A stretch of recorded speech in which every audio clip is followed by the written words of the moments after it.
El populismo carece de una definición exacta. Incluir al pueblo en aras de la modernidad es una de sus fórmulas. Populista es un adjetivo versátil y a sus personeros los odian o los aman. Y sí, hay una irritación sobre todo de las clases altas. Esa irritación se muestra muchas veces en la prensa. En política, forma es fondo, reza el cliché acuñado por Reyes Heroles. América Latina hay una desigualdad, quizá la más aguda que se vive en el planeta.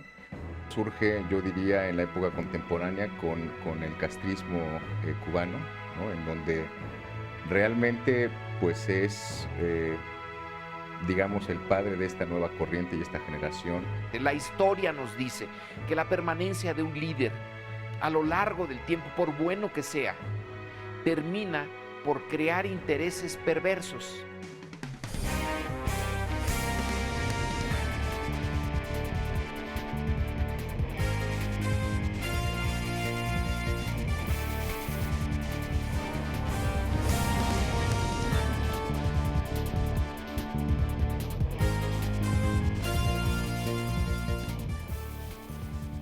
¿Qué tal? Bienvenidos a un programa más de Global 22, un programa de análisis del acontecer internacional. En esta ocasión tenemos un programa muy interesante intitulado Los Lengua Ruda. ¿Pero qué son los lengua rudas? Básicamente es una técnica discursiva propio de los gobiernos populistas. Y para ello nos centraremos en el estudio de los estados que tienen populismo en América Latina. Pero qué tal si para comprender un poco más del tema vamos a ver esta nota que preparó nuestra colega Yasmín Quirós.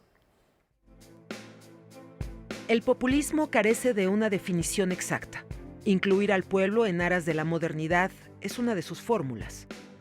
El populismo emerge como una figura que por un lado quiere producir una transformación del modo de producción, en el caso, insisto de nuevo, del peronismo.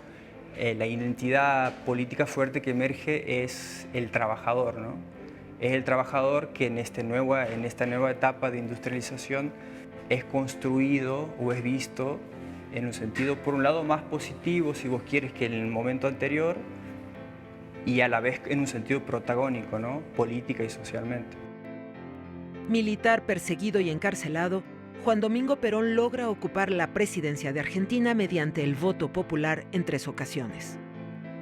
Reforma la Constitución Nacional en 1949 para incluir derechos sociales como el voto femenino. Eleva los salarios de los trabajadores y funcionarios públicos, militares y civiles. Intentan asesinarlo en 1955 y Perón se exilia en España. Juan Domingo Perón es considerado como un populista autoritario. Pero sin embargo es innegable que el populismo moviliza la lucha de clases, ¿no? Es innegable que el populismo moviliza por lo menos símbolos y demandas que en algún sentido cuestionan un determinado estatus dominante en algún momento específico, ¿no? Y eso pasó con el peronismo. De la década de los 40 a la fecha, este llamado al pueblo es difuso en América Latina y su experiencia particular. Si pensamos que Evo Morales o el movimiento de Evo Morales emerge de una crisis, y que esa crisis y ese movimiento social es el que lleva al poder a Evo, digamos, uno por lo menos en un principio ve ahí que hay una capacidad política que se gesta desde abajo, desde la lucha social y que desemboca en la toma del poder en algún sentido, ¿no? Evo Morales acaba de ganar su 3ª elección a la presidencia de Bolivia, pero su trayectoria y estilo no puede compararse con los de Alberto Fujimori en Perú o Álvaro Uribe en Colombia, quienes intentaron débil o agresivamente cambios constitucionales para alargar su mandato, al estilo de Hugo Chávez en Venezuela, cuyo régimen es además juzgado como personalista. La vocación, a su vez muy compleja y muy ambigua por momentos, pero vocación al fin de convocar al pueblo o a los sectores populares o a los sectores marginados para construir una legitimidad estatal, ha sido un signo que a nuestros buenos pensantes liberales no les ha gustado, ¿no? Y paralelo a eso, cualquier tendencia en un sentido de regulación de los mercados y centralidad del Estado en el proceso de producción ha sido motivo suficiente para la denostación, ¿no? Populista es un adjetivo versátil y a sus personeros los odian o los aman.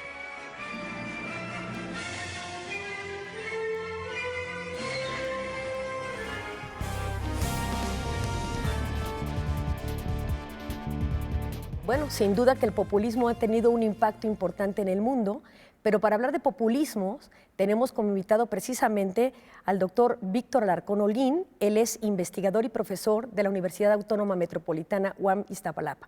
Bienvenido, Víctor. Muchas gracias por estar con nosotros. No, gracias por la invitación y gracias por estar con tu auditorio. Gracias, Víctor. Después de haber visto estas imágenes, podemos encontrar diferentes liderazgos donde no podríamos reducirlos a todos ellos a un solo tipo de populismo. Te preguntaría, ¿qué es el populismo? Y si puede existir populismo no solo de izquierda u obrerista, sino también un populismo de derecha.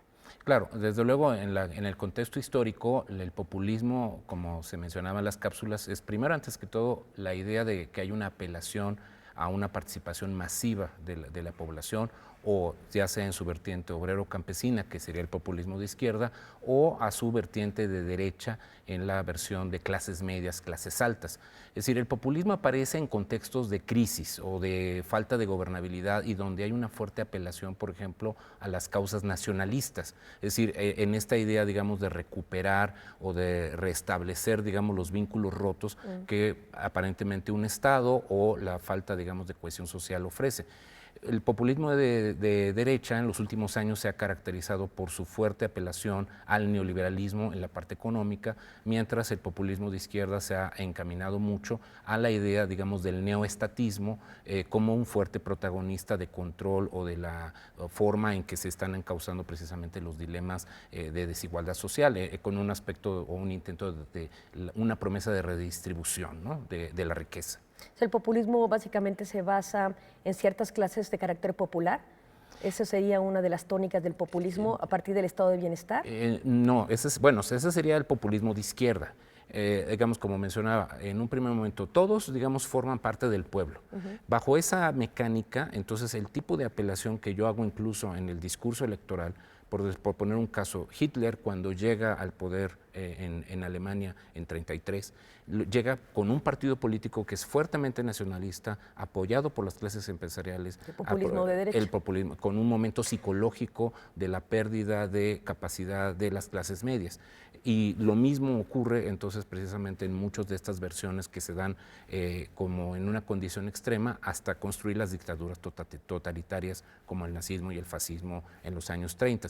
Su versión en América Latina, curiosamente, va en el otro extremo. Es decir, por ejemplo, el caso de Perón, como se mencionaba en la cápsula, el caso de Cárdenas, el caso de Vargas en Brasil.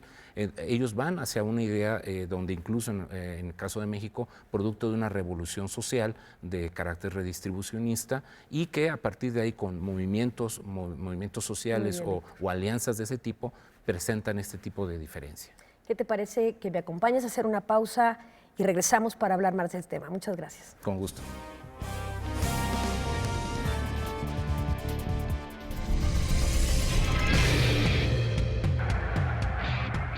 Ellos saben bien que antes del general Perón vivían en la esclavitud, que fue el general Perón que los rectificó social, moral y espiritualmente. Y saben que la oligarquía, que los mediocres, que los patrias todavía no están derrotados, que desde un lugar y de esas derrotas atentan contra el pueblo y contra la nacionalidad.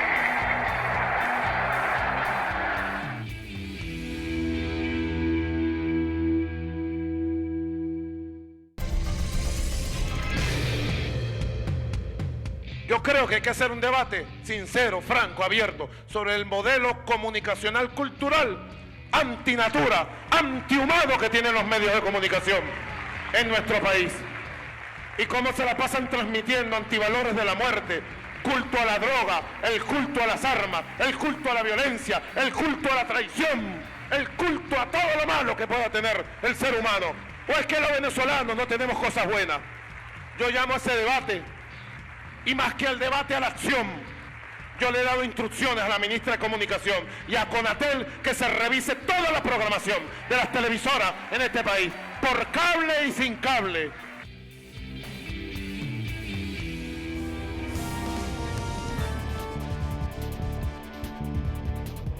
Bueno, pues ahí tenían un fragmento muy interesante, propio de lo que tiene que ver con un discurso de lengua ruda en contra del capitalismo, en contra de formas de carácter imperialista.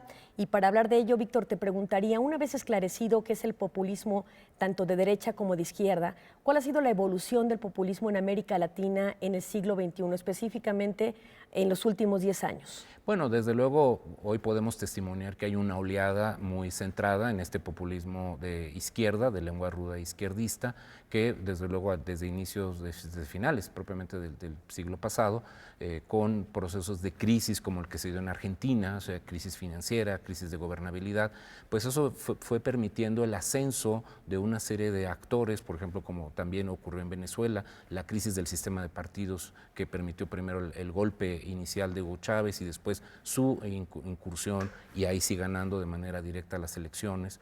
Y, por ejemplo, el caso de los Kirchner, que precisamente llegan al poder ya hacia 2004, 2005, y entonces este proceso que también se suma a Rafael Correa también en el Ecuador, en el caso de Fernando Lugo en el Paraguay, en el caso del presidente Zelaya en Honduras inicialmente, el retorno de Daniel Ortega y el Frente Sandinista en Nicaragua, el retorno del Frente Farabundo Martí a la presidencia en El Salvador, y progresivamente, a diferencia de otros procesos más moderados, como fue el triunfo del Partido Trabalhista en Brasil, el triunfo de la Concertación en Chile, o u otro caso también de populismo muy significativo, como es el caso de Evo Morales en Bolivia, que es el ascenso del indigenismo al poder, o sea que todavía incluso podríamos ver todavía, a diferencia de los otros dos tipos de populismo que mencionábamos, que serán populismos ya como consecuencia de la modernidad, incluso la apelación a elementos ancestrales,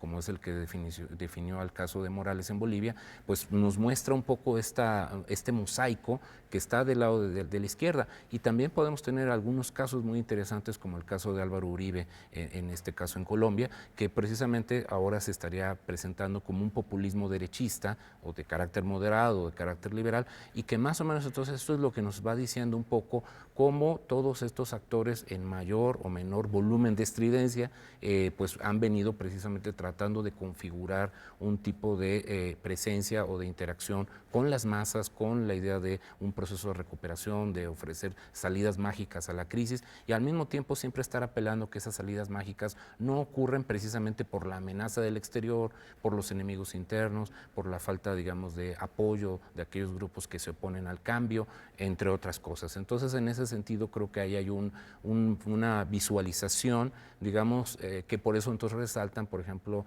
actores mucho más interesantes, como es el caso uruguayo, que yo lo separo precisamente como un caso ejemplar, donde a pesar de que hay un fuerte apoyo, digamos, de una u otra corriente, como lo estamos viendo ahorita en el último proceso electoral, la forma de procesar institucionalmente y racionalmente sus discursos, pues nos da un ejemplo de cómo en América Latina podríamos sí tener un modelo de democracia, o la costarricense, que también acaba de pasar por un proceso de alternancia entre fuerzas, donde a pesar de que puede haber cierto nivel de polarización, estamos entonces viendo que puede haber variaciones y opciones que pueden ser muy interesantes, incluso para nuestro propio caso en México. Porque lo que observaríamos es una congruencia entre el discurso y la reforma política en estos últimos estados mencionados.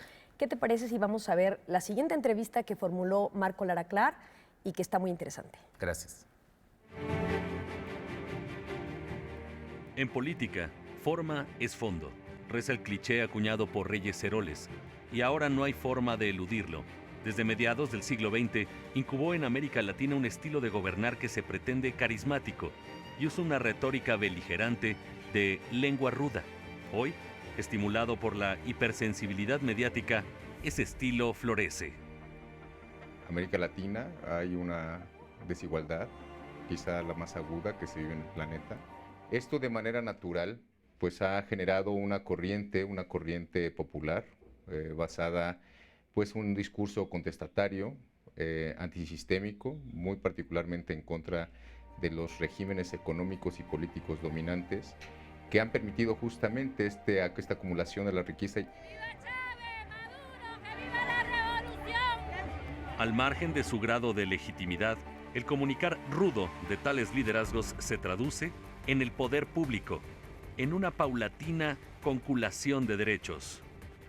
Los mandatarios más contestatarios de la región hoy pues han hecho justamente de la retórica social y nacionalista un medio de legitimación política, particularmente porque si los analizamos son naciones que enfrentaron procesos de descomposición de sus regímenes institucionales en donde no hay propiamente lo que conocemos como un régimen democrático, transparente, elecciones recurrentes y libres en donde puedan acudir los ciudadanos. Una vez que un gobierno llega por medios no democráticos a hacerse del poder político, buscan generar una agenda política nacional e internacional que les permita tener pues el mayor control y legitimidad al interior particularmente. ¿Cuál es el top de los lengua ruda? Todo surge, yo diría, en la época contemporánea con el castrismo cubano, ¿no? En donde realmente pues es, digamos, el padre de esta nueva corriente y esta generación.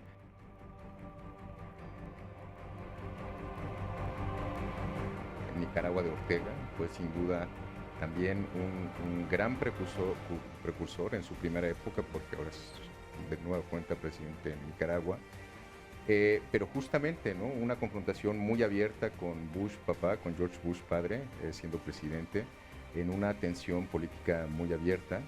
Posteriormente, bueno, pues el caso panameño del general Noriega.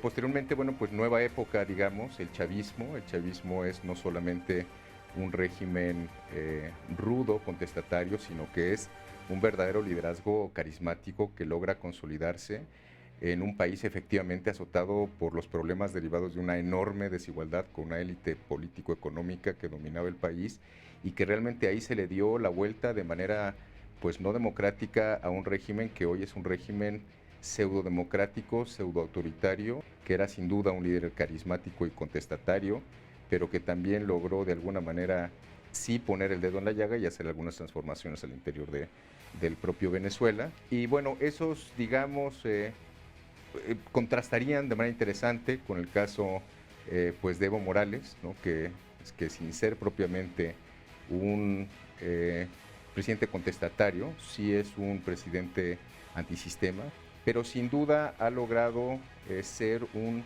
presidente contestatario más cerca del régimen democrático y de legitimación de relaciones internas e internacionales.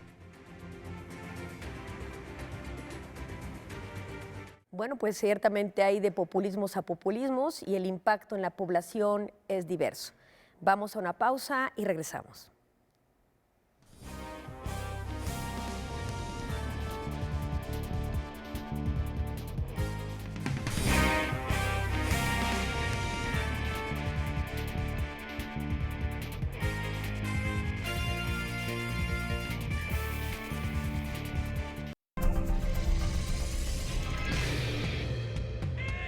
Este triunfo del pueblo boliviano en democracia queda dedicado a todos los pueblos en América Latina y del mundo que luchan contra el capitalismo y contra el imperialismo. Este triunfo, hermanas y hermanos, es dedicado a Fidel Castro, dedicado a Hugo Chávez, que en paz descanse. Este triunfo dedicado a todos los presidentes del gobierno antiimperialista y anticapitalista.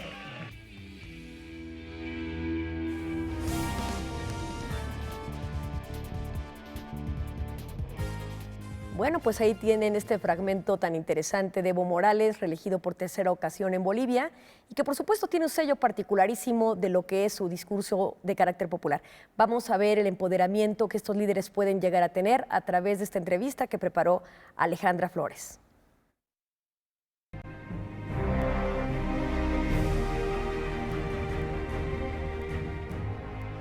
Y sí, hay una irritación, sobre todo de las clases altas. Esa irritación se muestra muchas veces en la prensa, porque la prensa está dominada, en términos generales, son las televisoras, las radios, los grandes periódicos nacionales, son empresas. Son empresas que están en poder de familias, grupos, etcétera, que, bueno, la vida ha sido bondadosa con ellos. Luego Estados Unidos, que siempre tiene reservas frente a estas personas. Las fuerzas que ponen este concepto para descalificar, de entrada es descalificador, porque si lengua dura, casi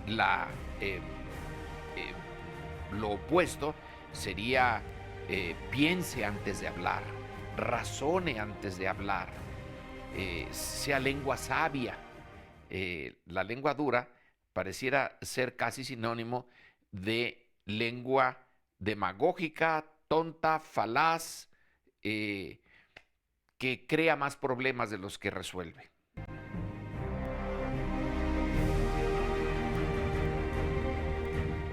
Debemos de estar conscientes de nuestra propia historia, y que aunque un líder sea excepcional y diga uno, Dios santo, pero ¿cómo lo vamos a dejar si hay tan pocos como él? Él ya logró algo, tiene que consolidar lo que se logró. Preferible el riesgo de que llegue alguien, digamos, de menor valía y de menor calidad, a que el líder carismático se convierta en el líder eterno. El caso de Cuba es el caso paradigmático ahora. No hay duda que Fidel Castro movilizó a la sociedad cubana en función de intereses muy legítimos nacionalistas, se enfrentó a Estados Unidos, y siendo tan pequeñita esa isla, los norteamericanos no lograron lo que querían, pero la permanencia de Fidel a lo largo del tiempo hizo que se volviera esclerótico aquello, y ya Cuba no irradia la misma esperanza y vigor, ilusión que en un momento fue realmente esa isla una verdadera inspiración. Entonces sí, Evo Morales corre ese peligro. Correa también. La historia nos dice que la permanencia de un líder a lo largo del tiempo, por bueno que sea, termina por crear intereses perversos. Alrededor del líder se crean círculos de seguidores que empiezan viviendo para la política y luego terminan viviendo de la política. La democracia política requiere cambios y requiere que no haya nadie indispensable.